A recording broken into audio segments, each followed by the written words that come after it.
वालेकुम दोस्तों, मां आहियां एजाज़ अहमद समेजो ऐं अॼु मुंहिंजो टॉपिक आहे आर्टिकल 370।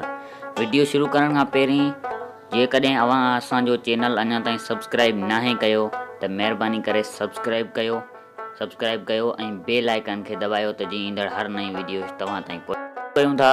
आर्टिकल 370 पाकिस्तान ऐं इंडिया खे ॿ अलॻि मुल्क तस्वुरु कयो वियो 14 अगस्त 1947 ते ऐं इहो मुआहिदो तय थियो त जिते मुसलमाननि जी अक्सरियत हूंदी उहे इलाइक़ा पाकिस्तान खे ॾिना वेंदा ऐं जिते हिंदुनि जी अक्सरियत हूंदी उहे इलाइक़ा इंडिया खे ॾिना वेंदा।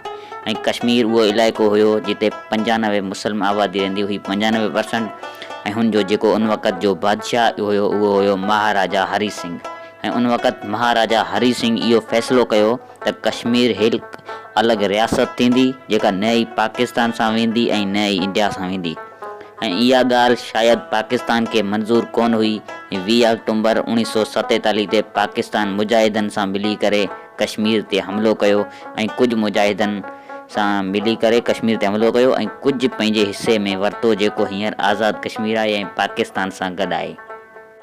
महाराजा हरी सिंह जंग जो हमले वारो ॿुधी किंग अब्दुल्ला सां राब्तो कयो ऐं जेको सऊदी जो बादशाह हुयो हुन वक़्त ते, ऐं जवाहरलाल नेहरू सां मिली किंग अब्दुल्ला जी राज़पे सां हिन 26 अक्टूबर ते कश्मीर खे इंडिया सां मिलाइण वारे ठारा ते सिग्नेचर कई। इन ठारा खे instalment of the accession of Jammu and Kashmir to India चयो वञे थो, जंहिं ते महाराजा हरी सिंह सिग्नेचर कई हुई। इन ठारा मुताबिक़ कश्मीर जूं 3 शयूं भारत जे कब्ज़े हेठि रहंदियूं ऐं इन खे भारत ई हलाईंदो। इहे हुयूं कश्मीर जो दिफ़ा जेको पुण इंडिया कंदो, ऐं कश्मीर जा परॾेही मामला ऐं कश्मीर जा अंदरूनी मामला। ऐं हिन में इहो बि चयो वियो हो त जेसिताईं कश्मीर पंहिंजे हक़ जो फ़ैसिलो नथा कनि तेसिताईं हुनजी हिफ़ाज़त इंडिया कंदो ऐं हू इंडिया जे कब्ज़े हेठि रहंदी कश्मीर। ऐं हिन ठारा खे ॾिसंदे इंडिया जी हुकूमत 17 नवंबर 1952 ते पंहिंजे आइन में हिकिड़ो आर्टिकल शामिलु कयो जंहिंखे आर्टिकल 370 चवंदा आहिनि ऐं चयो वञे थो। आर्टिकल 370 तहत जम्मू ऐं कश्मीर हिकु अलॻि रियासत आहे, रहंदी जेसिताईं जम्मू ऐं कश्मीर जा पंहिंजा माण्हू उन खे अलॻि करणु नथा चाहिनि। हिन जो पंहिंजो अलॻि आइन हूंदो, हिननि में पंहिंजो अलॻि झंडो हूंदो ऐं अगरि जेकॾहिं इंडिया जम्मू एंड कश्मीर में कुझु करणु चाहे त पहिरीं हू जम्मू एंड कश्मीर जी असेंबली खां इजाज़त वठणु लाज़मी हूंदो। ऐं इन आर्टिकल 370 जे तहत कश्मीर हिकु अलॻि मुल्क हूंदो ऐं हुनजो नालो बि इंडिया तेसिताईं नथो बदिलाए सघे जेसिताईं हुनजा रहवासी इजाज़त नथा ॾियनि। हिन आर्टिकल जे तहत इंडिया जा शहरी पिणु कश्मीर में नथा रही सघनि ऐं को बि गैर माण्हू घर ठाराए त उनखे ॾोह सम्झो वेंदो।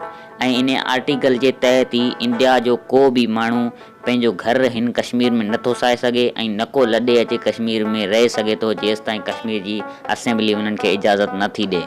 ऐं इन आर्टिकल में इहो बि चयो वियो आहे अगरि का कश्मीरी छोकिरी इंडिया जे छोकिरे सां शादी करे त इहो इंडिया वञी सघे थी ऐं उते जी शहरियत पिणु हासिलु करे सघे थी ऐं उनजो कश्मीरी शहरियत ख़तमु कई वेंदी।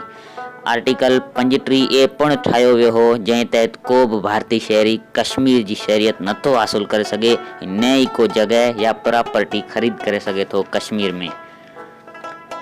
इहो हुयो आर्टिकल 370। ऐं हलंदड़ वक़्त में भारत जी मौजूदा BJP जी हुकूमत ऐं वज़ीर आज़म नरेंद्र मोदी पिणु इहो फ़ैसिलो कयो त हिन आर्टिकल खे ख़तमु करे छॾियो जंहिंसां भारत जा शहरी हाणे कश्मीर में रही सघनि था ऐं उते घर पिणु ठाहे सघनि था।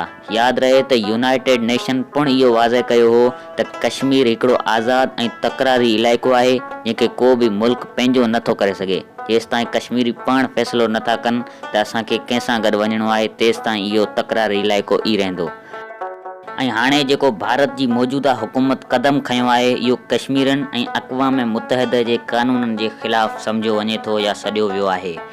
इन आर्टिकल में त जेको आहे इंडिया पंहिंजा माण्हू कश्मीर में विहारे मुसलमाननि जी अक्सरियत बदिलाए बि सघे थी ऐं इन जे करे जेको आहे मुसलमाननि जी अक्सरियत जेकॾहिं मिनोरिटी में तब्दील थी वई त हीअ पंहिंजी इलेक्शन कराए ऐं चुंडाए सघनि था त कश्मीर कंहिंसां वञणु चाहे थी या पाकिस्तान सां गॾु वञणु चाहे थी या इंडिया सां गॾु वञणु चाहे थी। तो दोस्तों ही हुई मुझी अॼोकी वीडियो ठाहियल कश्मीर ते। जेकॾहिं अव्हांखे पसंद आई हुजे तो मुझो चैनल ज़रूर सब्सक्राइब कंदा ऐं लाइक कमेंट ऐं शेयर कंदा त तीअं तव्हांजा दोस्त पिणु कश्मीर जे बारे में ॼाणे सघनि। महिरबानी।